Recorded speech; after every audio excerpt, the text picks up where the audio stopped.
Hello बच्चों, मैं मनीष शर्मा आप सभी का कंसेप्ट वेव एकेडमी के ऑनलाइन प्लेटफॉर्म पर स्वागत करता हूं। तो प्यारे बच्चों, अपना चैप्टर चल रहा था periodic classification of elements, NCERT chapter number 3 class 11।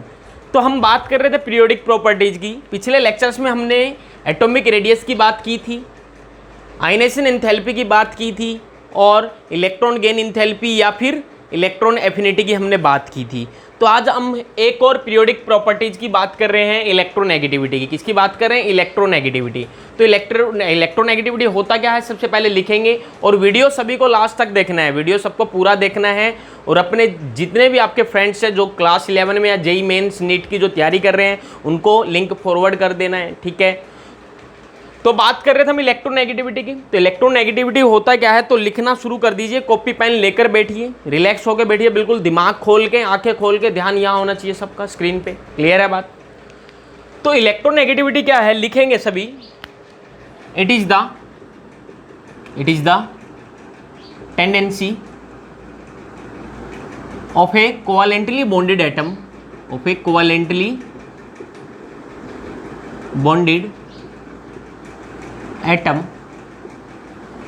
ठीक है, to attract shared pair of electrons, shared pair of electrons towards itself. क्या बोला मैंने कि इलेक्ट्रोनेगेटिविटी क्या है? ये कोवेलेंटली बॉन्डेड एटम की टेंडेंसी है जो उनके बीच में शेयर्ड पेयर ऑफ इलेक्ट्रॉन्स हैं उनको अपनी तरफ खींचने की, अपनी तरफ अट्रैक्ट करने की टेंडेंसी है। जैसे एग्जांपल से समझ लेते हैं इसको।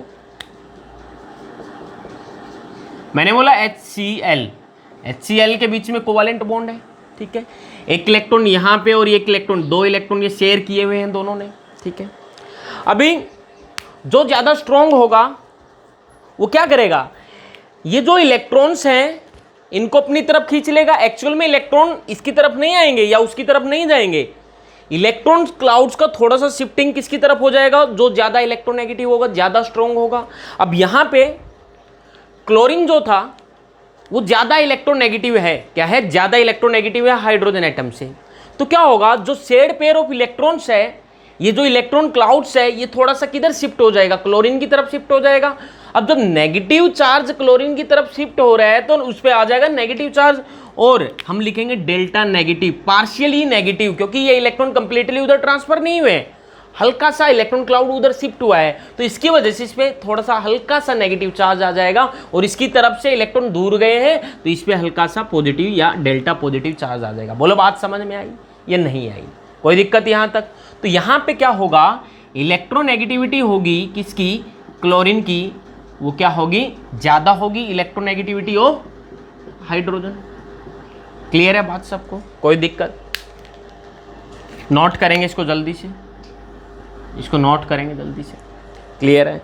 अभी ध्यान देना, एक और टर्म आपने पढ़ी थी पिछली क्लास में, इलेक्ट्रॉन एफिनिटी। क्या पढ़ी थी? Electron affinity. इलेक्ट्रॉन एफिनिटी में भी हमने यही पढ़ा था, it is the tendency of an atom to attract electrons toward itself. ध्यान देना, वहां पे डेफिनेशन हमने क्या पढ़ी थी? It is the tendency of an isolated gaseous atom. Isolated का मतलब क्या होगा? अकेला, जो अलग थलग होगा, बिल्कुल अकेला एटम होगा, उसकी टेंडेंसी है ना इलेक्ट्रॉन को अपनी तरफ अट्रैक्ट करने की। जबकि यहां पे क्या पढ़ रहे हैं हम? Covalently bonded atom. यहां पे एटम अकेला नहीं होगा, यहां क्या होगा? कोवेलेंट बॉन्ड होगा किन्हीं दो एटम के बीच में, और एक एटम उन इलेक्ट्रॉन क्लाउड्स को अपनी तरफ अट्रैक्ट करेगा। तो ये जो टर्म है ये इलेक्ट्रोनेगेटिविटी है। जबकि एटम अगर आइसोलेटेड होगा, अकेला होगा, न्यूट्रल होगा, गैसीय स्टेट में होगा, तब वो इलेक्ट्रॉन्स को, बाहर से कोई भी इलेक्ट्रॉन आ रहा है उसको अट्रैक्ट कर रहा है, तो वो इलेक्ट्रॉन एफिनिटी कहलाता है। तो समझ में आई सबको इलेक्ट्रॉन एफिनिटी और इलेक्ट्रोनेगेटिविटी में डिफरेंस क्या है? क्लियर है बात? अक्सर बच्चों को कंफ्यूजन होती है इस चीज़ में कि इलेक्ट्रोनेगेटिविटी और इलेक्ट्रॉन एफिनिटी दोनों तो सेम चीज़ है। इलेक्ट्रॉन एफिनिटी में भी एटम इलेक्ट्रॉन्स को अट्रैक्ट करता है, यहाँ भी एटम क्या कर रहा है? इलेक्ट्रॉन्स को अट्रैक्ट कर रहे हैं, लेकिन दोनों डिफरेंट थिंग है। इलेक्ट्रॉन एफिनिटी आइसोलेटेड एटम के लिए डिफाइन होती है, जबकि इलेक्ट्रोनेगेटिविटी कोवेलेंटली बॉन्डेड एटम के लिए डिफाइन होती है। क्लियर है सबको? कोई दिक्कत तो नहीं? चलो भाई आगे बढ़ते हैं।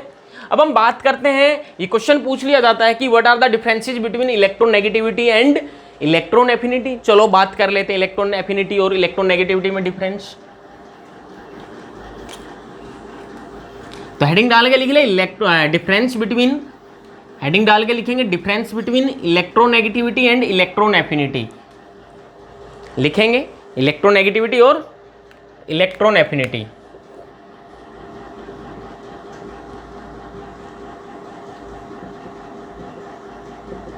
इलेक्ट्रॉन एफिनिटी की बात करते हैं, ठीक है। लिखेंगे, इसमें लिख सकते हैं ना आप लैंग्वेज बना के। ये किसके लिए है? It is defined for, it is defined for covalently bonded, covalently bonded atom. ये किसके लिए डिफाइन करेंगे हम? कोवेलेंटली बॉन्डेड एटम के लिए डिफाइन करेंगे। जबकि ये जो होगी ये किसके लिए डिफाइन होगी? It is defined for, it is defined for, या लिख दे शॉर्ट में लिख दो, इसको लिख लेंगे ना लैंग्वेज बना के। Defined for neutral, for neutral isolated gases atom, ठीक है। सेकेंड थिंग क्या है, बात करते हैं सेकेंड डिफरेंस क्या है। देखिए इलेक्ट्रॉन एफिनिटी क्या था? जब neutral isolated gases atom electron को अट्रैक्ट कर रहा था और इलेक्ट्रॉन अट्रैक्ट हो गया था उसकी तरफ, और उसके बाद क्या हुआ था? एनर्जी रिलीज हुई थी। एनर्जी क्या हुई थी? रिलीज हुई थी। तो इलेक्ट्रॉन एफिनिटी क्या है? एनर्जेटिक टर्म है। इट इज एनर्जेटिक टर्म, इसमें एनर्जी रिलीज हुई थी। जबकि यहां ऐसा कुछ नहीं है, एनर्जी वगैरह कुछ भी रिलीज नहीं होगी। ये तो केवल दो एटम की कंपैरिजन हम कर रहे हैं कि किसकी इलेक्ट्रोनेगेटिविटी किससे ज्यादा है। दो एटम्स की हम इलेक्ट्रोनेगेटिविटी कंपैरिजन कर रहे हैं, यहां पे कोई एनर्जी वगैरह रिलीज नहीं होती। समझे बात? तो लिखेंगे it is not an energetic term. Clear है बात? कोई दिक्कत? तो इसकी कोई यूनिट नहीं होगी, इसकी क्या होगी? इसकी कोई यूनिट नहीं होगी, नो यूनिट। जबकि इसकी यूनिट होगी, यूनिट क्या होगी इसकी? इलेक्ट्रॉन वोल्ट पर एटम। बात की थी हमने पिछली क्लास में, जिसने पिछले लेक्चर नहीं देखे हैं तो पिछले डिस्क्रिप्शन में आपको लिंक मिल जाएगा, तो पिछली वीडियो जरूर देखें। या फिर किलो जूल पर मोल, या फिर किलो कैलोरी पर मोल में भी हो सकती है। बोलो बात आई समझ में? इसकी यूनिट होगी जबकि इसकी यूनिट नहीं होगी। क्लियर है बात सबको? उसके बाद ध्यान देना, बात पे ध्यान देना।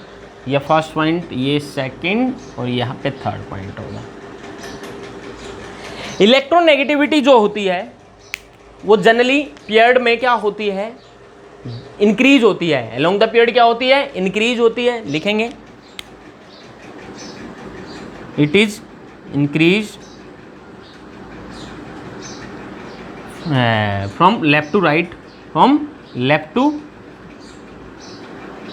Right in a period. या फिर मैं लिख सकता हूं यहां पे रेगुलरली इंक्रीज्ड। मैंने क्या वर्ड यूज किया? Regularly increased. ये वर्ड यूज करना जरूरी है। Regularly increased from left to right. क्या बोला मैंने?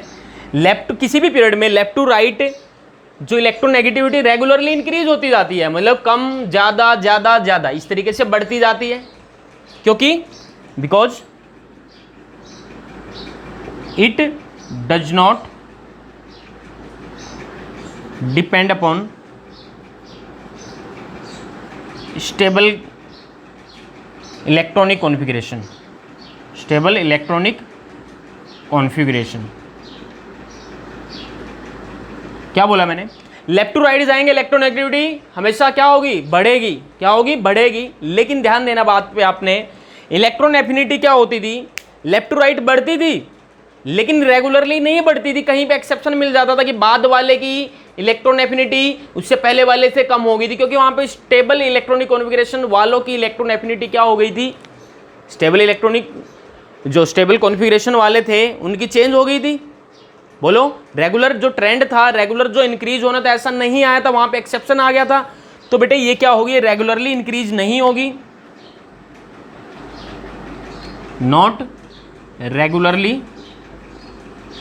Increase from left to right, left to right.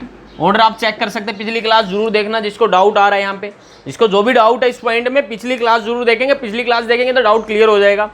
ठीक है, not regularly increase from left to right because it depends upon stable electronic configuration, stable electronic configuration. समझ में आ रही सबको बात? तो बेटे ये तो हमने बात करी इलेक्ट्रोनेगेटिविटी इलेक्ट्रॉन एफिनिटी में डिफरेंस। जल्दी से नोट करेंगे, फटाफट इसको नोट करेंगे, जल्दी से चिपका लो इसको।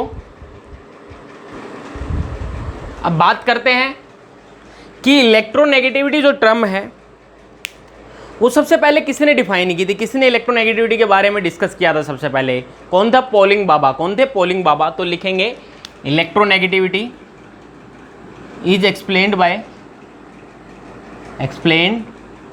Bye polling for the first time. सबसे पहले पॉलिंग बाबा ने इलेक्ट्रोनेगेटिविटी के बारे में बताया था। ठीक है, अभी देखिए आपको कुछ एटम्स की, कुछ स्पेशल एटम्स की आपको इलेक्ट्रोनेगेटिविटी की वैल्यू आपको याद रखनी पड़ेगी। ठीक है, ये वैल्यू याद करेंगे, इन वैल्यू के बेस पे ही हम क्वेश्चंस का आंसर दे पाएंगे कुछ। तो आप ये नेसेसरी है, बिल्कुल कंपलसरी है, ये आपको वैल्यूज याद रखनी है। तो हम बात करते हैं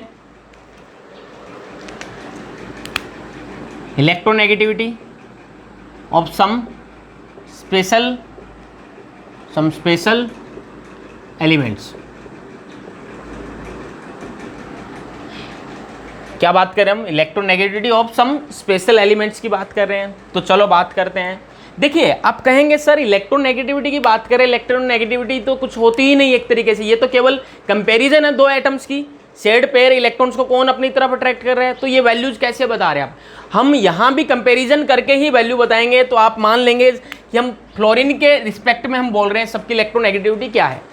फ्लोरीन की जो इलेक्ट्रोनेगेटिविटी है वो है 4, कितनी है? 4.0। कितनी बोल दी मैंने? 4.0। ठीक है, हाइड्रोजन की है 2.1। ठीक है, क्लोरीन, ब्रोमीन, आयोडीन। ठीक है, ये हो जाएगी 3.5, ये 2.8 और ये हो जाएगी 2.1। ये वैल्यूज आपको याद रखनी है। और बात कर लेते हैं फ्लोरीन, फिर ऑक्सीजन, फिर नाइट्रोजन, फिर कार्बन, फिर बोरॉन, फिर बेरिलियम, फिर lithium. Beryllium, boron, carbon, nitrogen, oxygen, fluorine. ठीक है, इसकी वैल्यू होती 3.5। कितनी होती? 3.5। 2.5 कार्बन की इलेक्ट्रोनेगेटिविटी किसके रिस्पेक्ट में? उसके रिस्पेक्ट में बात करें, उसकी 4 है तो इसकी 2.5 है, उससे कम है। फ्लोरीन के रिस्पेक्ट में बता रहे हैं सबकी। बोरॉन की 2, बेरिलियम की 1.5, लिथियम की कितनी? 1.0। ठीक है, अब नीचे बात करते हैं इस ग्रुप में lithium, sodium, potassium, rubidium, caesium. ठीक है, ये हो जाएगी इसकी 0.9। यहाँ लिख देता हूँ मैं, यहाँ लिख देता हूँ 0.9। ये 0.8 पोटेशियम की, रुबिडियम की 0.8, 0.7, फ्रेंशियम की भी लिख लीजिए 0.7। क्लियर है? अब बात करते हैं सोडियम, मैग्नीशियम, यहाँ पे एल्यूमिनियम, कार्बन के बाद silicon, nitrogen, phosphorus, oxygen, sulphur. ठीक है, इनकी बात कर लेते हैं। इसको सीधा लिख लो ना यहाँ पे, इसके सीधा कितना? 4.0। क्लोरीन, ब्रोमीन और आयोडीन। ठीक है, 0.9 है, इसकी होगी बेटा 1.2, इसकी 1.5, 1.8, 2.1, 2.5 और इसकी 3.5 क्लोरीन की। किसकी? क्लोरीन की कितनी है? 3.5। ब्रोमीन की है 3 और क्लोरीन, ब्रोमीन, आयोडीन कितनी है? 2.8। कुछ और रह गया इसमें? क्लोरीन, ब्रोमीन, आयोडीन, सारे आगे कंप्लीट है सारे के सारे। ठीक है, अब बात करते हैं, देखो ध्यान देना बात पे, लेफ्ट टू राइट हम जा रहे हैं। किधर जा रहे हैं? लेफ्ट टू राइट हम जा रहे हैं। तो क्या हो रहा है? इलेक्ट्रोनेगेटिविटी बढ़ रही है। 1, 1.5, 2, 2.5, 3, 3.5, कितनी? 4 बढ़ रही है। ठीक है, यहाँ पे क्या हुआ? इसको 2.8 लिख लीजिए, 2.8 है और ये कितनी है, ये 2.1 है, ये चेंज करो, ठीक है। लेफ्ट टू राइट क्या हुआ, रेगुलरली इंक्रीज हो रही है, हमने बात की थी पीछे पॉइंट में, रेगुलरली क्या हो रही है, इलेक्ट्रोनेगेटिविटी इंक्रीज हो रही है लेफ्ट टू राइट। सबसे ज्यादा किसकी है टेबल में, ध्यान देके बताइए, सबसे ज्यादा पीरियोडिक टेबल में इलेक्ट्रोनेगेटिविटी किसकी है, फ्लोरीन की, और फ्लोरीन के रिस्पेक्ट में हम बताते हैं, क्लियर है बात। तो यहाँ पे चेक करो, यहाँ पे चेक करो कि सबसे मतलब सेम इलेक्ट्रोनेगेटिविटी किस किस की है, ठीक है, सेम इलेक्ट्रोनेगेटिविटी किस किस की, क्वेश्चन पूछा जाता है सेम इलेक्ट्रोनेगेटिविटी वाले जो एटम्स है कौन कौन से हैं, ध्यान देना बात पे। हाइड्रोजन का कितना है 2.1, आयोडीन का कितना है 2.1, और चेक करो फॉस्फोरस का कितना है 2.1, और तो किसी का नहीं है, नहीं है, तो भाई हाइड्रोजन और आयोडीन और कौन सा था यहाँ पे, फॉस्फोरस, इनकी इलेक्ट्रोनेगेटिविटी बराबर और कितने के इक्वल है, 2.1 के इक्वल है, क्लियर है बात। और चेक करो किसकी बराबर है, 2.5, 2.5 और है 2.5 नहीं, तो कार्बन और सल्फर की इक्वल है, कितनी है 2.5 है, बोलो बात आ रही है समझ में सबको, ये याद रखनी है वैल्यूज आपको, ठीक है। और चेक करिए 2.1 हो गया, 2.5 हो गया, और 3 है किसी की, और ये 3 किसी और की है, नहीं है भाई, ठीक है। 1.5 हाँ, ये बेरिलियम और एल्यूमिनियम की 1.5, बेरिलियम की भी एल्यूमिनियम के इक्वल है, और कितनी है 1.5 है। और वैल्यू चेक करिए क्या बराबर है किसी की, ठीक है, जो भी बराबर है लिख सकते हैं आप। यहाँ पे देखिए पोटेशियम रुबिडियम की बराबर है, पोटेशियम की रुबिडियम की बराबर है, कितनी है 0.8, और सीजियम फ्रेंशियम की इक्वल है 0.7, क्लियर है। ये कुछ एटम्स हैं जिनको इलेक्ट्रोनेगेटिविटी बराबर है, इन तीनों की बराबर, यहाँ दोनों की बराबर, इन दोनों की बराबर, इन दोनों की बराबर, इस तरीके से, क्लियर है। ये इस तरीके से याद रखनी है आपने। इस सबकी इलेक्ट्रोनेगेटिविटी हमने फ्लोरीन के रिस्पेक्ट में बताई, सबसे ज्यादा इलेक्ट्रोनेगेटिविटी किसकी है, फ्लोरीन की है, क्लियर है। जल्दी से नोट कर लो इसको, फटाफट से जल्दी से नोट कर लो उसको, नोट कर लो इसको जल्दी से, ठीक है। एक ओ सॉरी, यहाँ पे ये इसको 3 है, ये कितनी है 3 है, ये कितनी लिखी 3.5, तो नाइट्रोजन और क्लोरीन की भी इक्वल है, नाइट्रोजन और क्लोरीन की भी इक्वल है, कितनी है 3 है, 3 थी यहाँ पे, 3.5 लिखा हुआ था, कितनी थी 3 थी। ये वैल्यूज आपको याद रखनी है, जल्दी से नोट करें इसको, स्क्रीनशॉट ले ले इसका। इसके बाद हम बात करते हैं फैक्टर्स अफेक्टिंग इलेक्ट्रोनेगेटिविटी, कौन कौन से फैक्टर्स जो इलेक्ट्रोनेगेटिविटी को इफेक्ट करते हैं, तो जल्दी से नोट करो, हो गया होगा नोट, चलें आगे।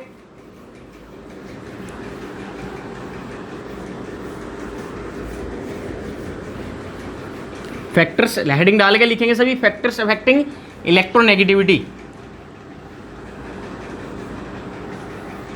Factors affecting electronegativity.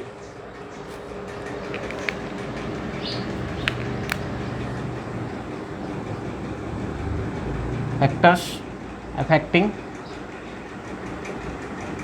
Electronegativity, electronegativity के कौन कौन से फैक्टर अफेक्ट करते हैं। सबसे पहले बात करते हैं एटॉमिक साइज की, क्योंकि सब में हमने बात, एटॉमिक रेडियस में भी हमने इस फैक्टर की बात की थी, आयनाइजेशन एंथैल्पी जब हमने निकाली तब भी हमने इसकी बात की थी, या इलेक्ट्रॉन एफिनिटी हमने निकाली जब भी हमने एटॉमिक साइज की, इन फैक्टर्स की बात की थी जो यहाँ पे करने वाले हैं हम।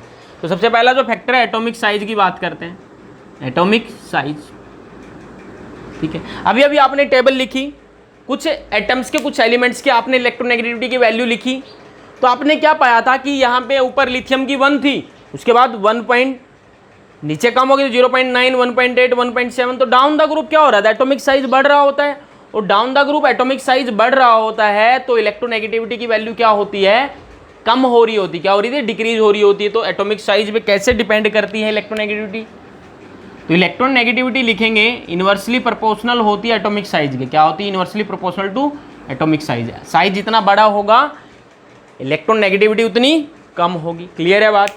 चलो भाई बात कर लेते दूसरे फैक्टर की। दूसरा फैक्टर क्या होता था, न्यूक्लियर चार्ज। क्या होता था, न्यूक्लियर चार्ज, जिसको हम किससे लिखते हैं, जेड से लिखते हैं, किससे लिखते हैं, जेड से लिखते हैं। अब ध्यान देना बात पे, बात यही है, यहीं पे बात आके रुकेगी, एटॉमिक साइज पे आके रुकेगी बात। अब न्यूक्लियर चार्ज जितना बढ़ता है, न्यूक्लियर चार्ज जितना बढ़ता है तो साइज उतना क्या होता है, कम होता जाता है, साइज उतना कम होता जाता है। आपको पता है कि अगर न्यूक्लियर चार्ज बढ़ेगा, न्यूक्लियस पे चार्ज बढ़ेगा तो आउटर मोस्ट शेल के इलेक्ट्रॉन को अपनी तरफ अट्रैक्ट कर लेगा, और अट्रैक्ट कर लेगा तो साइज क्या होगा, छोटा होगा, स्मॉल होगा। और एटॉमिक साइज जब छोटा होगा तो इलेक्ट्रोनेगेटिविटी क्या होगी, बढ़ेगी। तो मतलब जेड बढ़ने से क्या होता है बेटे, इलेक्ट्रोनेगेटिविटी क्या होती है, बढ़ती है। और आपने देख भी लिया होगा टेबल में, अभी पीछे लिखा, लेफ्ट टू राइट लिथियम से हम उधर गए थे, फ्लोरीन तक गए थे, तो क्या हुआ था, इलेक्ट्रोनेगेटिविटी बढ़ी थी, 4 तक पहुंच गई थी 1 से। बोलो क्लियर है सबको, ठीक है, नोट करेंगे इसको। अब मैं एक एग्जांपल यहाँ पे लिखता हूँ, आप समझ जाएंगे कि इलेक्ट्रोनेगेटिविटी किसकी ज़्यादा है। मैं एग्जांपल यहाँ पे लिख रहा हूँ, मैंने लिखा Mn+2, मैग्नीज +2 है, मैग्नीज +4, मैग्नीज +7, ठीक है। तो आप समझ गए होंगे जिसका न्यूक्लियर चार्ज ज़्यादा होगा उसकी इलेक्ट्रोनेगेटिविटी क्या होगी, ज़्यादा होगी। तो सबसे ज़्यादा इलेक्ट्रोनेगेटिविटी इन तीनों में किसकी होगी, इसकी होगी, फिर इसकी, सबसे कम इसकी। क्लियर है बात। और एग्जांपल देख लीजिए, मैंने लिखा O-2, O-1, O+1, O+2, ठीक है। तो ध्यान देना बात पे, इफेक्टिव न्यूक्लियर चार्ज ज्यादा होने का मतलब क्या है, न्यूक्लियस पे चार्ज बढ़ गया। और न्यूक्लियस पे चार्ज कौन सा होता है, पॉजिटिव चार्ज होता है। तो पॉजिटिव चार्ज के बढ़ने को ही हम बोलेंगे ना कि न्यूक्लियर चार्ज बढ़ा है। तो चार्ज तो यहाँ पे भी 2 है, यहाँ पे भी 2 है, लेकिन जब आप जेड की बात करते हैं ना, इफेक्टिव न्यूक्लियर चार्ज की या न्यूक्लियर चार्ज की जब आप बात करते हैं तो आप प्रोटॉन के नंबर की बात करते हैं। क्योंकि न्यूक्लियस में प्रोटॉन ही होते हैं और प्रोटॉन पे चार्ज होता है पॉजिटिव। पॉजिटिव चार्ज जितना ज़्यादा होगा जेड इफेक्टिव उतना ज़्यादा होगा, न्यूक्लियर चार्ज उतना ज़्यादा होगा, और जेड जितना ज़्यादा होगा इलेक्ट्रोनेगेटिविटी उतनी ज़्यादा होगी। तो सबसे ज़्यादा इलेक्ट्रोनेगेटिविटी किसकी, O+2, फिर O+1, फिर O न्यूट्रल की, इससे कम होगी, और फिर सबसे कम इसकी। तो ध्यान देना, अगर एक ही एटम है, सिंगल एटम है, ठीक है, उसमें जितना पॉजिटिव चार्ज है तो इलेक्ट्रोनेगेटिविटी उतनी ज़्यादा है। लेकिन पॉजिटिव चार्ज की जो इलेक्ट्रोनेगेटिविटी है वो न्यूट्रल वाले से ज़्यादा है, न्यूट्रल वाले से ज़्यादा है, लेकिन न्यूट्रल वाले की नेगेटिव वाले से ज़्यादा है। बोलो बात आ रही है समझ में या नहीं आई। तो याद रखना, एग्जाम्पल अच्छे हैं और लिखें, Fe+ और Fe+2, इनमें बताइए किसकी ज़्यादा होगी। तो पॉजिटिव चार्ज जितना ज़्यादा डेट मीन जेड उतना ज़्यादा, इलेक्ट्रोनेगेटिविटी उतनी ज़्यादा। बोलो क्लियर है, समझ में आई बात। तो नोट कर लेंगे बेटे एग्जांपल, पीछे क्वेश्चन आपको मिलेंगे जब बैक एक्सरसाइज करोगे आप शीट की। हाँ भाई, जिसके पास शीट नहीं है, क्वेश्चन बैंक नहीं है, वो मेरे को कमेंट बॉक्स में लिख दें कि हमें शीट चाहिए। क्लियर है बात। तो क्वेश्चन प्रैक्टिस करना बहुत ज़रूरी है, केवल पढ़ने से काम नहीं चलेगा, पढ़ने से केवल काम नहीं चलेगा। जब तक आप क्वेश्चन प्रैक्टिस नहीं करेंगे तो ये चीज़ें क्लियर नहीं होंगी। समझ में आ रहा होगा आपको, मुझे पता है, लेकिन जब तक आप क्वेश्चन खुद से क्वेश्चन प्रैक्टिस नहीं करेंगे और जब तक आपका आंसर नहीं आ जाता, जब तक कॉन्फिडेंस नहीं आएगा, ये चीज़ें खत्म है उसके बिना। क्लियर है। तो क्वेश्चन प्रैक्टिस जरूर करते रहिए, जो भी आपके पास बुक है वहाँ से प्रैक्टिस करिए, ठीक है। जैसे आज हम इलेक्ट्रोनेगेटिविटी पढ़ रहे हैं तो इलेक्ट्रोनेगेटिविटी आप क्वेश्चन ट्राई करना। क्लियर है बात। जो पीछे ionization enthalpy, atomic radius, electron gain enthalpy, electron affinity की बात हम कर चुके हैं, उस पर आप क्वेश्चन प्रैक्टिस कर सकते हैं। तो चलो अब बात करते हैं तीसरे फैक्टर की, एटॉमिक साइज पे कैसे इलेक्ट्रोनेगेटिविटी इफेक्ट होती है और न्यूक्लियर चार्ज से कैसे इलेक्ट्रोनेगेटिविटी इफेक्ट होती है। अब हम बात करते हैं तीसरे फैक्टर की, और ये बहुत इंपॉर्टेंट है। तीसरा जो फैक्टर है ये है हाइब्रिडाइजेशन। क्या, हाइब्रिडाइजेशन, ठीक है, हाइब्रिडाइजेशन, ठीक है। अब कुछ लोगों को तो तोते उड़ गए होंगे, कुछ लोगों को सर ये कैसा वर्ड आ गया, तो सुना ही नहीं कभी, या सुना है कुछ लोगों ने तो पता नहीं होता क्या है। तो बेटे ये जो हाइब्रिडाइजेशन जो वर्ड है, अभी मैं थोड़ा बहुत इसको एक्सप्लेन करूंगा, यहाँ पे क्लियर हो जाएगा, क्योंकि ये हम आगे 4th चैप्टर में हम पढ़ने वाले हैं हाइब्रिडाइजेशन में, केमिकल बॉन्डिंग वाले चैप्टर में हम हाइब्रिडाइजेशन टॉपिक पढ़ेंगे। तो थोड़ा सा मैं एक्सप्लेन कर दूंगा इसको, ठीक है, कोई दिक्कत वाली बात नहीं है, बहुत सिंपल सा कंसेप्ट होता है। ये होती है बेटा ओवरलैपिंग ऑफ ऑर्बिटल्स होती है। क्या होती है, overlapping of orbitals, overlapping of orbitals होती है। क्लियर है। ऑर्बिटल्स के बारे में आपको पता है, S orbital, P orbital, D orbital, F orbital, ठीक है बेटे, ध्यान से सुनना बेटे बात। तो हाइब्रिडाइजेशन बेटे मैं सबसे पहले लिखता हूं sp hybridisation, sp2 hybridisation, sp3 hybridisation, और भी होती बेटे, आगे पढ़ेंगे चैप्टर में sp3d, sp3d2, ठीक है, आगे भी हम पढ़ेंगे बेटे, लेकिन अभी केवल इतना ही समझ लेंगे तो काफ़ी है, ठीक है। केमिकल बॉन्डिंग वाले चैप्टर में हम डिटेल में क्लियर करेंगे इस चीज़ को।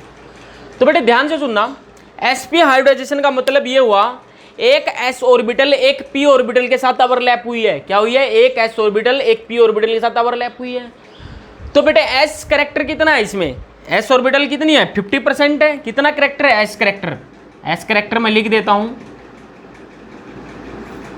कितना है एस करेक्टर यहाँ पे 50% है, क्योंकि 50% पी है और 50% एस है। यहाँ पे बेटे एक एस ऑर्बिटल 2 पी ऑर्बिटल से ओवरलैप हुई है, क्लियर है।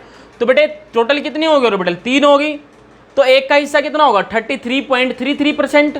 तो इसमें एस करेक्टर कितना होगा बेटे, एस एक है ना 33.33%, बाकी 66.66% कौन है पी है। यहाँ पे बेटे कितने टोटल, एक एस ऑर्बिटल 3 पी ऑर्बिटल से कंबाइन हो रही है, ओवरलैप हो रही है, तो टोटल 4 हो गए। एक का हिस्सा कितना होगा 25%, तो एस का हिस्सा कितना है इसमें, एस करेक्टर कितना है 25% है, जबकि 75% पी है। बोलो बात आ रही है समझ में। अब जो इलेक्ट्रोनेगेटिविटी की हम बात कर रहे थे, इलेक्ट्रोनेगेटिविटी जो होगी वो डायरेक्टली प्रोपोर्शनल होती है एस करेक्टर के, किसके, एस करेक्टर के डायरेक्टली प्रोपोर्शनल होती है। इसका मतलब ये हुआ एस करेक्टर के डायरेक्टली प्रोपोर्शनल का मतलब तो यही हुआ कि इलेक्ट्रोनेगेटिविटी उतनी ज़्यादा होगी जितना ज़्यादा आपका एस करेक्टर होगा हाइब्रिडाइजेशन में। तो हम बता सकते हैं कि सबसे ज़्यादा एस करेक्टर किस में है, sp में है, उससे कम sp2 में, उससे कम sp3 में। तो हम बोल सकते हैं जो इलेक्ट्रोनेगेटिविटी का ऑर्डर जो होगा sp का ज़्यादा होगा किससे, sp2 से, और इसका ज़्यादा होगा sp3 से। तो ये जो हमने ऑर्डर लिखा है ये इलेक्ट्रोनेगेटिविटी का ऑर्डर है, क्या है, इलेक्ट्रोनेगेटिविटी ऑर्डर है यहाँ पे। बोलो बात समझ में आई, बाकी हम डिटेल में आगे पढ़ेंगे। क्लियर है सबको। एक क्वेश्चन कर लेते हैं इस पे, इस वाले पे क्वेश्चन, बाकी क्वेश्चन मेरे को नहीं कराना था, लेकिन ये हाइब्रिडाइजेशन नया टॉपिक है तो आपको एक क्वेश्चन मैं करा देता हूँ। ये बेटे जल्दी से इसका स्क्रीनशॉट ले लो, मैं इसको रेज कर रहा हूँ, फिर एक क्वेश्चन करते हैं उस पर। ये हटा दूँ यहाँ से,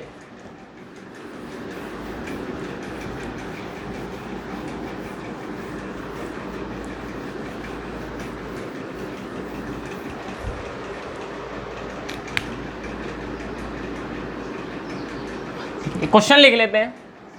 क्वेश्चन है अरेंज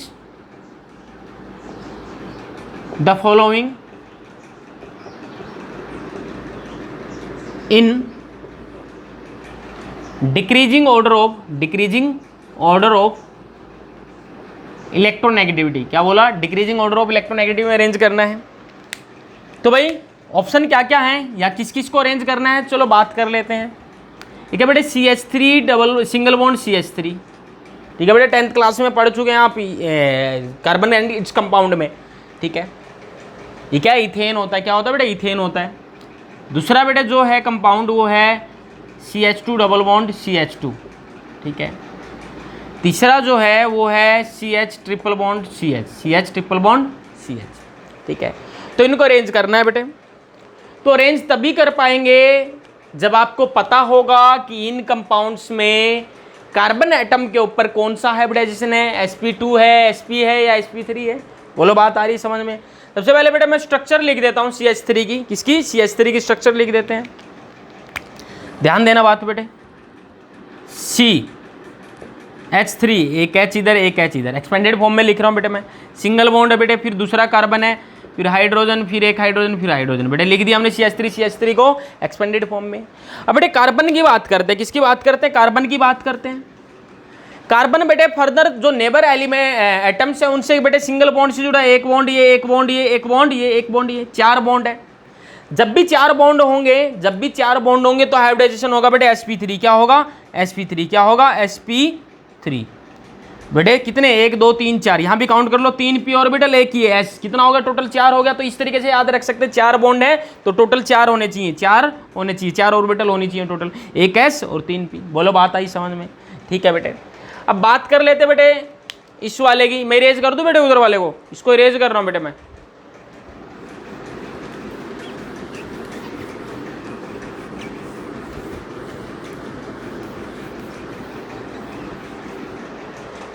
हाँ अब बेटे इसकी बात कर लेते CH2 डबल बॉन्ड CH2 की। C कितने हाइड्रोजन अटैच है, 2 हाइड्रोजन अटैच है, 1 2 हाइड्रोजन अटैच है, फिर डबल बॉन्ड है C 2 हाइड्रोजन अटैच है। बोलो बेटे बात आई समझ में। इस तरीके से लिख लेते हैं स्ट्रक्चर, इसकी जो शेप होती है बेटे इस तरीके से होती है, कोई दिक्कत नहीं। शेप और हाइब्रिडाइजेशन के बारे में अगले चैप्टर में हम बात करेंगे, केमिकल बॉन्डिंग में, ठीक है। तो बेटे ध्यान देना, हमें किसको देखना है, कार्बन एटम को देखना है, इसको देख लो या इसको देख लो, एक ही बात है। चलो बेटे कार्बन एटम को हमने देखा, कितने बॉन्ड से जुड़ा है, एक बॉन्ड ये बेटे, एक बॉन्ड ये, एक ये बेटे, एक ही बॉन्ड काउंट होगा, डबल बॉन्ड है क्या है, डबल बॉन्ड है। ये इधर सिंगल बॉन्ड है, डबल बॉन्ड, बॉन्ड तो एक ही काउंट होगा ना, तो कितने बॉन्ड है, 1 2 3, तो कितनी ऑर्बिटल होनी चाहिए, 3 ऑर्बिटल होनी चाहिए। कौन कौन सी बेटे, एक एस और 2 पी, क्या होगा बेटे sp2। देखो पी कितनी है, 2 1 एस, 3 ऑर्बिटल और 3 ही बॉन्ड है, तो बेटे यहाँ कार्बन पे हाइड्रोजन sp2 है। बोलो बात आ रही है समझ में। यहाँ पे बेटे आप बात करते हैं CH ट्रिपल बॉन्ड CH की, किसकी, CH ट्रिपल बॉन्ड CH की, ट्रिपल बॉन्ड है बेटे C, कितने H है, एक ही H है, एक ही H है, तो कितने बॉन्ड है बेटे, कार्बन एटम की बात कर रहे हैं, अपने नेबरिंग एटम से कितने बॉन्ड से जुड़ा है, एक सिंगल, ये ट्रिपल बॉन्ड है बेटे, एक ही बॉन्ड काउंट होगा, एक ही बॉन्ड है, कितने बॉन्ड है, 2 बॉन्ड है, तो कितनी ऑर्बिटल होनी चाहिए, 2 ऑर्बिटल होनी चाहिए, एक S और एक P। बोलो बेटे बात समझ में आई या नहीं आई। अभी बेटे इतना समझ में आ गया तो इलेक्ट्रोनेगेटिविटी का ऑर्डर आप अरेंज कर सकते हैं, इलेक्ट्रोनेगेटिविटी के अकॉर्डिंग इनको ऑर्डर इनका बना सकते हैं। तो बेटे सबसे ज़्यादा इलेक्ट्रोनेगेटिविटी किसकी होगी, sp की, अभी ऑर्डर लिखा था हमने, तो बेटे किसकी होगी, CH double triple bond CH की सबसे ज़्यादा, फिर किसकी होगी बेटे sp2 की होगी, sp2 कौन सा, ये है CH2 डबल बॉन्ड CH2, और सबसे कम किसकी होगी बेटे sp3 की, sp3 कहाँ पे, ये रहा बेटे CH3 सिंगल बॉन्ड CH3। बोलो बेटे बात समझ में आई या नहीं आई। बेटे ऑर्गेनिक केमिस्ट्री में घुस गए हम, लेकिन मेरे को बेटे वो टर्म आपको समझानी थी, हाइब्रिडाइजेशन या फिर एस कैरेक्टर पे कैसे डिपेंड करती है इलेक्ट्रोनेगेटिविटी। क्लियर है बेटे बात। और बेटे इलेक्ट्रोनेगेटिविटी यहाँ पे समझाया मैंने बेटे। हाँ दूसरी चीज़ मैं आपको बता दूँ, ऑर्गेनिक केमिस्ट्री का अगर आपको लेक्चर देखने हैं तो 2 लेक्चर अभी तक आए हैं ऑर्गेनिक केमिस्ट्री के, डिस्क्रिप्शन में आपको लिंक मिल जाएगा ऑर्गेनिक केमिस्ट्री का, ठीक है बेटे। जो सिलेबस बेटे आपको करा रहे हैं वो सिलेबस है बोर्ड एग्जाम के साथ साथ जेई मेंस, जेई एडवांस और नीट के एग्जाम को लेकर है। क्लियर है बात, पूरा ऑल कवर करते हुए चलेंगे हम, कुछ भी नहीं छोड़ने वाले। क्लियर है बात। तो बेटे ये जल्दी से नोट कर लो इसको फटाफट से, इसको जल्दी से नोट कर लो फटाफट से। चलो बेटे अब बात करते हैं हम वेरिएशन ऑफ, क्या बेटे, variations of electronegativity in periodic table. बेटे वेरिएशंस की बात करते हैं, पीरियोडिक टेबल में इलेक्ट्रोनेगेटिविटी कैसे वेरी करती है। तो बेटे सबसे पहले हम बात करते हैं डाउन द ग्रुप की बात करते हैं। किसकी बात करते हैं, down the group, down the group. तो बेटे डाउन द ग्रुप क्या होगा, टॉप टू बॉटम की बात कर रहे हैं बेटे, टॉप टू बॉटम की हम बात कर रहे हैं। ऊपर से जब नीचे हम जाएंगे तो एटॉमिक साइज सब बढ़ता है बेटे, क्या होता है, एटॉमिक साइज बढ़ता है। डाउन द ग्रुप की बात कर रहे हैं बेटे, एटॉमिक साइज क्या होगा, डाउन द ग्रुप इंक्रीज होगा। एटॉमिक साइज बढ़ेगा तो इलेक्ट्रोनेगेटिविटी क्या होगी बेटे, डिक्रीज होगी। बोलो बात आ रही बेटे, अभी बात किए थे हमने फैक्टर्स अफेक्टिंग इलेक्ट्रोनेगेटिविटी बात की थी। एटॉमिक साइज जितना ज़्यादा होगा इलेक्ट्रोनेगेटिविटी उतनी कम होगी। क्लियर है बेटे बात, ठीक है। अब सेकेंड बेटे हम बात करते हैं अलोंग द पीरियड, मतलब लेफ्ट टू राइट जा रहे हैं बेटे, किधर जा रहे हैं, लेफ्ट टू राइट जा रहे हैं बेटे। तो लेफ्ट टू राइट में बेटे क्या होता है, जेड जो होता है, न्यूक्लियर चार्ज जो होता है वो क्या होता है, बढ़ता है, जेड बढ़ता है। बोलो बात आ रही है समझ में। जेड अगर बढ़ेगा तो एटॉमिक साइज कम होता है, एटॉमिक साइज कम होगा तो इलेक्ट्रोनेगेटिविटी क्या होगी बेटे, बढ़ेगी, इलेक्ट्रोनेगेटिविटी बढ़ेगी। लेकिन बेटे कुछ एक्सेप्शन है इसमें, ये तो जनरल ट्रेंड हो गया कि लेफ्ट टू राइट जाने पे इलेक्ट्रोनेगेटिविटी बढ़ती है, टॉप टू बॉटम जाने पे इलेक्ट्रोनेगेटिविटी साइज बढ़ने के कारण कम होती है। लेकिन कुछ एक्सेप्शन है बेटे, यहाँ पे हम बात कर लेते हैं एक्सेप्शन की, और एक्सेप्शन से ही अक्सर क्वेश्चन पूछे जाते हैं। ठीक है, जनरल ट्रेंड सबको पता होता है, एक्सेप्शन सबसे मेन होता है एक्सेप्शन। ठीक है, तो अगले पॉइंट में लिखेंगे बेटे आप। ठीक है, अब ध्यान देना बेटे, सीजियम और फ्रेंशियम की जो इलेक्ट्रोनेगेटिविटी आई थी वो 0.7 हमने लिखी थी, बराबर लिखी थी, फर्स्ट ग्रुप के एलिमेंट है। सीजियम की कितनी थी बेटे, 0.7, एटॉमिक नंबर 56 होता है बेटे, बोलो। और फ्रेंशियम का एटॉमिक नंबर कितना होता है बेटे, 87 होता है। कितना होता है, 87 होता है। तो सर अगर डाउन द ग्रुप जाने पे साइज बढ़ा है, सीजियम से फ्रेंशियम पे अगर हम गए हैं, सीजियम से फ्रेंशियम पे अगर हम गए हैं तो क्या होना चाहिए था, इलेक्ट्रोनेगेटिविटी कम होनी चाहिए थी, जबकि इसकी इलेक्ट्रोनेगेटिविटी क्या है बेटे 0.7 है और इसकी भी 0.7 है। सर चेंज क्यों नहीं हुई, तो बेटे एक्सेप्शन है, वो उसी की बात कर रहे हैं हम, क्यों चेंज नहीं हुई। तो बेटे ध्यान देना बात पे। अब जब सीजियम से आप सीजियम से फ्रेंशियम पे जब आप आए हैं तो न्यूक्लियर चार्ज कितने से बढ़ गया बेटे, +32 से। कितने से बढ़ गया, 56 प्लस ये कितना बेटे 82, ये 55 होता है, चेक करो एक बार, ये कितना बेटे 32 से बढ़ गया 88 हो गया। कितना हो गया 88, चेक कर लो एक बार। लिथियम का बेटे 3, सोडियम का 11, फिर पोटेशियम का 19, फिर 37, फिर 55 बेटे 55 है, कितना है 55 है, ठीक है। और इसका कितना बेटे 87, तो कितने से बढ़ा बेटे 32 से बढ़ गया न्यूक्लियर चार्ज। सेल कितनी बड़ी है बेटे, हाँ सेल में कितना इंक्रीज हुआ है, 1 सेल इंक्रीज हुई है बेटे, एक सेल क्या हुई है, एक सेल एक्स्ट्रा आई है, एक सेल क्या हुई है प्लस हुई है। तो बेटे क्या होगा, जो सेल एक सेल बढ़ी है लेकिन न्यूक्लियर चार्ज क्या हुआ बेटे, न्यूक्लियर चार्ज क्या हुआ है बढ़ा है, तो बेटे ये एक दूसरे को काउंटर बैलेंस कर लेंगे, क्या कर लेंगे काउंटर बैलेंस कर लेंगे। तो बेटे इसमें लिख लेंगे आप हेयर, लिखेंगे बेटे इसमें here nuclear charge increased by 32 and size, atomic size या size increased by 1 shell only, by 1 shell only, therefore they both factors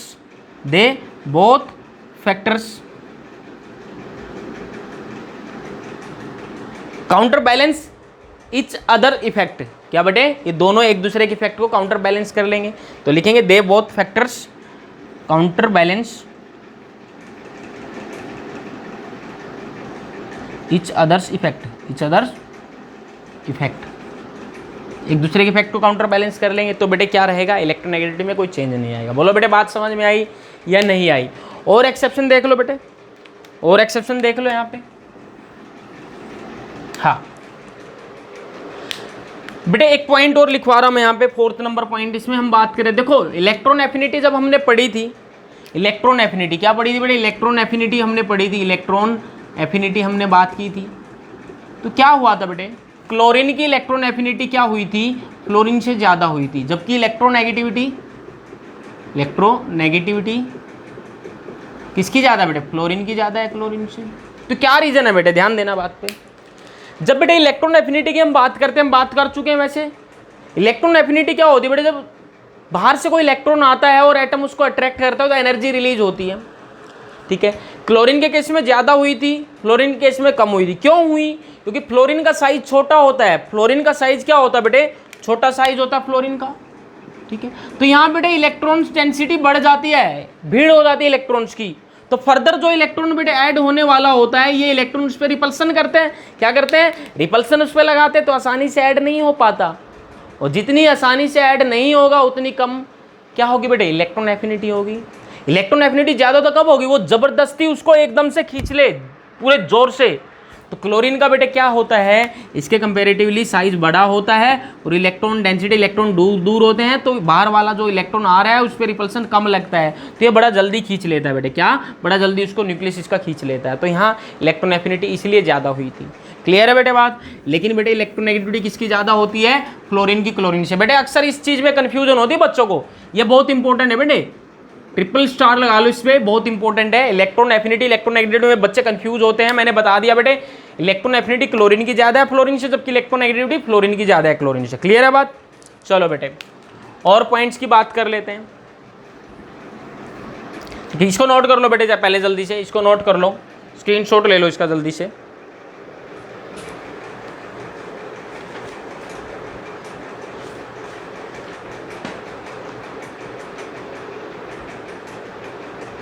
हो गया बेटे। एक बेटे थोड़ा सा एक्सेप्शन और रहता है ग्रुप नंबर 12 में, ग्रुप नंबर बेटे 12 में और 13 में। ग्रुप नंबर 12 की बात करते हैं बेटे। ग्रुप नंबर 12 में बेटे कौन कौन से एटम है, जिंक, कैडमियम और मरकरी। क्या बेटे, मर्क्यूरी। ध्यान देना बेटे बात पे। जब डाउन द ग्रुप आते हैं तो क्या होता है बेटे, अक्सर साइज बढ़ता है, साइज बढ़ता है तो इलेक्ट्रोनेगेटिविटी कम होनी चाहिए। लेकिन बेटे यहाँ पे जब आप डाउन द ग्रुप आ रहे हैं, क्या आ रहे हैं, डाउन द ग्रुप आ रहे हैं, तो इलेक्ट्रोनेगेटिविटी घटने की बजाय क्या हुई है, बढ़ी है। इलेक्ट्रोनेगेटिविटी क्या हुई है बेटे, बढ़ी है। होनी क्या चाहिए थी, डाउन द ग्रुप तो बेटे घटनी चाहिए थी। हमने ट्रेंड पढ़ा डाउन द ग्रुप इलेक्ट्रोनेगेटिविटी क्या होती है बेटे, घटती है, लेकिन यहाँ बढ़ी है। बढ़ी है तो बेटे एक्सेप्शन है, तो क्वेश्चन आने के चांसेस है। लेकिन एक्सेप्शन क्यों है, किस वजह से एक्सेप्शन आया ये, क्योंकि बेटे आपको पता है लेंथेनॉइड कंट्रैक्शन के कारण, लेंथेनॉइड कंट्रैक्शन के कारण डाउन द ग्रुप, इनमें बेटे लेंथेनॉइड कंट्रैक्शन होती है, डी ब्लॉक के एलिमेंट है, इसके डी ब्लॉक के एलिमेंट से बेटे लेंथेनोइड कंट्रैक्शन मैं बोल देता हूं, due to lanthanoid contraction, due to बेटे जिसको लेंथेनोइड कंट्रैक्शन के बारे में नहीं पता, मेरे पिछले लेक्चर्स जो हैं वो कवर करे बेटे, उनमें बिल्कुल बढ़िया से एक्सप्लेन किया हुआ लेंथेनोइड कंट्रैक्शन को, ठीक है बेटे। तो ड्यू टू लेंथेनोइड कंट्रैक्शन,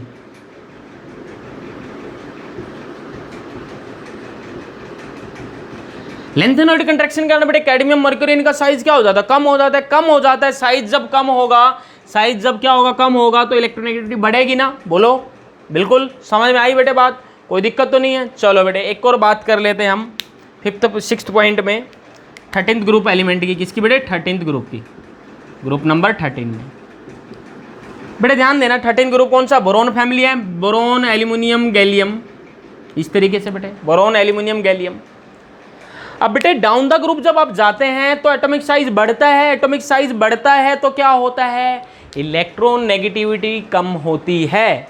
लेकिन बेटे यहां भी एक्सेप्शन है, और यहां एक्सेप्शन किसमें है, होना क्या चाहिए था बेटे, होना ये चाहिए था, इलेक्ट्रोनेगेटिविटी का ऑर्डर ये होना चाहिए था बेटे, एल्यूमिनियम की ज्यादा होनी चाहिए थी गैलियम से, एल्यूमिनियम की क्या होनी चाहिए थी, गैलियम से ज्यादा। लेकिन बेटे ये मोह माया है और मोह माया में नहीं फंसना है आपको। तो आप बेटे एक्चुअल ऑर्डर क्या होगा, एक्चुअल जो ऑर्डर होगा बेटे गैलियम की जो आयनाइजेशन इलेक्ट्रोनेगेटिविटी है बेटे, इलेक्ट्रोनेगेटिविटी ऑफ गैलियम वो जो हो जाएगी बेटे एल्यूमिनियम से ज़्यादा हो जाएगी, इलेक्ट्रोनेगेटिविटी ऑफ एल्यूमिनियम। तो यहाँ सर कौन सा फैक्टर आया, यहाँ तो सर आपने बोल दिया लेंथेनोइड कंट्रैक्शन के कारण नीचे बेटे साइज कम हुआ है, इनका एटॉमिक साइज कम हुआ है तो इलेक्ट्रोनेगेटिविटी बढ़ी है, बिल्कुल सही है। तो यहाँ क्या हुआ बेटे, मैंने एक और चीज़ तो बताई थी बेटे आपको, ट्रांजिशन कॉन्ट्रैक्शन क्या होता है बेटे, ट्रांजिशन कॉन्ट्रैक्शन होता है पी ब्लॉक एलिमेंट्स में, किसमें बेटे, पी ब्लॉक एलिमेंट्स में, ठीक है बेटे। तो यहाँ पे हम रीजन देंगे, इसका रीजन जो है बेटे, रीजन क्या लिखेंगे इसमें, due to transition contraction. Contraction का मतलब बेटे क्या हुआ, गैलियम का साइज बेटे एल्यूमिनियम से छोटा हो जाता है, जनरली डाउन द ग्रुप तो बेटे बढ़ता है, गैलियम का ज़्यादा होना चाहिए था, एल्यूमिनियम के नीचे आता है। लेकिन बेटे ट्रांजिशन कॉन्ट्रैक्शन की वजह से गैलियम का साइज एल्यूमिनियम से कम हो जाता है, और जिसका साइज कम होगा उसकी इलेक्ट्रोनेगेटिविटी जनरली ज़्यादा होती है, नॉर्मली उसकी ज़्यादा होती है। बोलो बेटे बात समझ में आई। तो बेटे ये हमने बात कर ली इलेक्ट्रोनेगेटिविटी के बारे में। तो बेटे अभी ये मत सोचे कि इलेक्ट्रोनेगेटिविटी पूरा हो गया है, बेटे इलेक्ट्रोनेगेटिविटी कभी पूरा नहीं होगा, बहुत ज़्यादा ब्रॉड है, हम तो केवल जो अपने एग्जामिनेशन पॉइंट ऑफ व्यू से जो इंपॉर्टेंट है वही चीज़ यहाँ पे पढ़ रहे हैं। तो बेटे अभी भी रहता है इलेक्ट्रोनेगेटिविटी, अगली क्लास एक लेक्चर और लगेगा आपका। एक तो बेटे हम 2 स्केल की बात, 2 या 3 स्केल्स की हम बात करेंगे जिसमें हम इलेक्ट्रोनेगेटिविटी को मेजर करते हैं। 2-3 बाबा हुए हैं जिन्होंने बताया कि इलेक्ट्रोनेगेटिविटी कैसे मेजर करते हैं, 2 एटम्स की इलेक्ट्रोनेगेटिविटी को कैसे कंपेयर करते हैं। उन दोनों तीनों बाबाज की हम क्या बात करेंगे, स्केल की बात करेंगे, किस अकॉर्डिंग इलेक्ट्रोनेगेटिविटी कंपेयर होती है, उन बाबाज के अकॉर्डिंग हम बात करने वाले हैं। और दूसरा इलेक्ट्रोनेगेटिविटी की एप्लीकेशन क्या होगी बेटे, बहुत इंपॉर्टेंट है, अगली क्लास भी मिस मत करना। और जिसने मेरे पिछले लेक्चर्स नहीं लगाए हैं बेटे इस चैप्टर के, वो पिछले लेक्चर्स को जरूर कवर करें, डिस्क्रिप्शन में आपको लिंक मिल जाएगा, उसके बाद ही बेटे ये अगले वाले लेक्चर नोट करें। क्योंकि बेटे कुछ टर्म्स जैसे लेंथेनॉइड कंट्रैक्शन, ट्रांजिशन कॉन्ट्रैक्शन, ये कुछ टर्म्स यहाँ पे ऐसी आई हैं अगर पिछले लेक्चर आपने नहीं कवर किए, क्योंकि वहाँ पे मैं डिटेल में आपको समझाया है, ठीक है। तो वो लेक्चर अगर कवर किए होंगे तो बेटे यहाँ पे बिल्कुल 101% फुल के फुल आपको समझ में आएगा, कोई भी दिक्कत नहीं आएगी। जब तक पिछले लेक्चर नहीं कवर करेंगे कुछ ना कुछ प्रॉब्लम्स आती रहेंगी बेटे, आपको पता है चीज़ें कनेक्टेड है एक दूसरे से। तो बेटे आज के लिए इतना बहुत है। और एक काम आपको करना है, अपने फ्रेंड्स में जो भी जेईई मेंस की, नीट की या फिर स्कूल एग्जाम की जो भी तैयारी कर रहे हैं बेटे, उनको ये लिंक आपने फॉरवर्ड करना है। ये प्लेलिस्ट आपको मिल जाएगी inorganic chemistry for JEE NEET class 11-12 बेटे, डिस्क्रिप्शन में आपको लिंक मिल जाएगा प्लेलिस्ट का, या प्लेलिस्ट उनको भेज देनी है, ठीक है बेटे। बाकी फर्दर फिजिक्स या फिर मैथ्स के लेक्चर के भी लिंक आपको डिस्क्रिप्शन में मिल जाएंगे बेटे, क्लियर है। तो बेटे आज के लिए इतना ही, अगली क्लास में मिलते हैं इलेक्ट्रोनेगेटिविटी पार्ट 2 में, ठीक है। Thank you so much.